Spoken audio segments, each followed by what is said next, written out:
everybody, it's Jeff, Aromatics, back again working on my whole leaf tobacco journal where I take a singular whole leaf, like one particular type of tobacco, I roll it up into a cigar and I smoke it just to give the characteristics, things that you need to know when you're blending your own cigars, like burn characteristics, how it tastes, things like that. You need to know the ingredients you're working with when you're making cigars.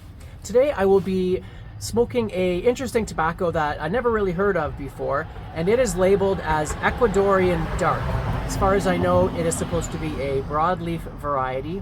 The seller was kind of raving it up a little bit. It sounded interesting and it was at a good price. So I bought some quite a while ago, but I have not really used it or worked with it yet. So I'm kind of curious to see how it will be. So let me show you what it looks like here. Grab a couple leaves out of here. So it's supposedly a broadleaf variety, but it's very, very thin. So it's probably, well, I would say shade grown, but if it's in Ecuador, they don't use shade because it's already got a lot of cloud cover. So that's what it looks like. It's very soft, really nice texture. It's kind of got a light brown look to it. If I enjoy it, or if I can find some good blends to use it with, this will be a great binder or wrapper leaf by the looks of it. Very small veins. I guess I'll be using that for filler. Obviously very, not very strong, very thin tobacco. So almost like a Connecticut, like a broadleaf that's very, almost like very fine shade grown. So we'll see how strong it is. I'm kind of interested in. Very earthy, like a light earth, kind of a light, kind of a dirt kind of smell. Like a little bit between if you stuck your nose in a bag of potatoes, and a little bit of cocoa as well. It's kind of interesting. So, all right, let's get this cut up.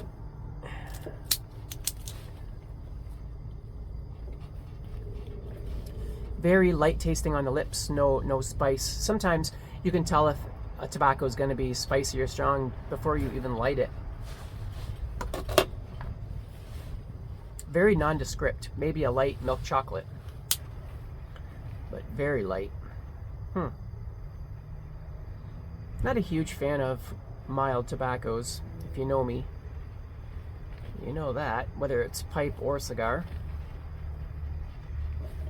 It smells nice. It smells like a hot chocolate. If a cigar could smell like a hot chocolate.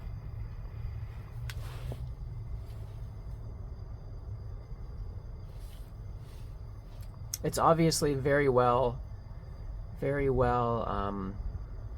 fermented. There's like no odd smells or anything like that.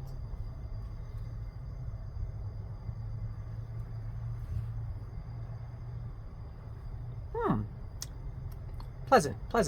It's going to take me a little bit to get the full idea of this. So stick around and I'll be back in a few minutes and let you know what I'm tasting.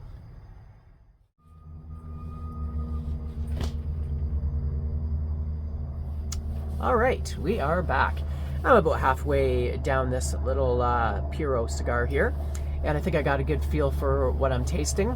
The first thing that I noticed, the first thing that struck me was a really nice sweet milk chocolate type of taste. I would say the strength is probably, it starts out at about a 6, and as you smoke it down, it starts to build up fairly quickly, but it never really gets past a 7. It's not a really strong tobacco, but it's not mild either. I was kind of expecting it to be flat tasting and maybe mild, but not the case. There's no real distinctive particular type of pepper taste. There's, you have like black pepper, white pepper, red pepper, but I would kind of maybe describe it as if coffee was a flavor of pepper. So if imagine just like a coffee type of spice on your tongue. That's what I'm kind of getting. There is a spice there is a tingle, but it's not a particular type of pepper, I would say. It's just kind of reminds me of there's a coffee thing going on there, but that's way in the background. First and foremost, it's a nice creamy, cigar-y, chocolatey type of thing going on.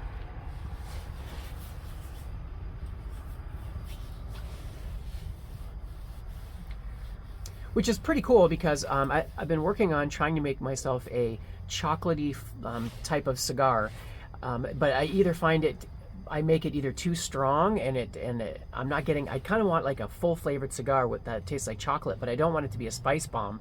But at the same time, sometimes I end up with a cigar that tastes kind of flat and it has no spice at all, and it's kind of bland, but it has those chocolatey flavors.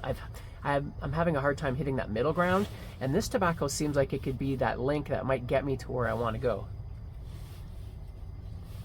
So I would use it, I would say, as a wrapper.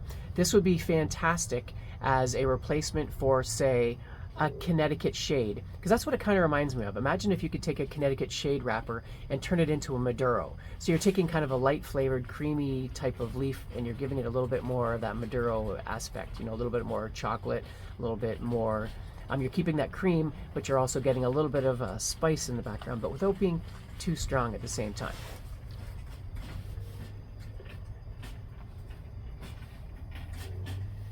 Now, another use I think I would use it for is what I mentioned previously, is to make a chocolatey cigar that would be fairly full flavored. So what I would do is use this as a binder, because I don't think I've found a good binder yet that, because a binder can make a big difference in getting the flavors that you want. I know I've got a couple wrappers that give me that cocoa flavor. Like I got a good Ecuadorian Ligero wrapper, as well as some broadleaf oscuro, maybe some Mexican oscuro would be good for a wrapper. But this might be what I'm looking for to get that kind of a chocolatey cigar that I want. As well as I'm really interested to take a couple of my Connecticut cigars and wrapping them with this to see, using a Connecticut blend, but without the Connecticut wrapper, use this to see if it gives me a different profile, like give me a nice creamy cigar, but with some chocolate to it. Maybe a Dominican cigar that's kind of got a nutty, spicy background would probably go good with this, you know, kind of a mocha coffee. Maybe it'd go good with Condega as well. I got lots of ideas, but yeah, this is better than I thought it was going to be. I thought it was going to be flat and bland, but not at all. It's actually pretty solid in the flavor department.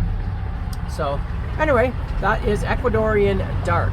So I don't know if anyone's interested or whatever. I'm sure there's maybe some cigar blenders out there that have access to this tobacco that might be interested in what I'm tasting. But I really got to get on this, so I'm going to start trying to catch up a bunch of tobaccos. I think my next one that I'm due, I might do some Ecuadorian or Habano 2000, as well as I got some Mexican Oscuro I want to do, and I also have some Connecticut Broadleaf Oscuro. I have done Connecticut Broadleaf, just the regular leaf, but I have some Oscuro as well that I want to try and see what that tastes like on its own. I already use it in blends, but I never actually smoked it on its own, which is surprising. So I look forward to those, as well as a bunch of other. I got tons of leaf I got to get through, and I want to start really catching up on that. But don't worry, I'm not going to forget about my pipe stuff, and as well as I got to get back into my what happened with my fermenting my homegrown tobacco. That's an interesting video that's coming up. Anyway, I'll leave it at that. I hope you guys enjoyed my little video here, and I will see you on my next one. So till then, Aromatics signing out.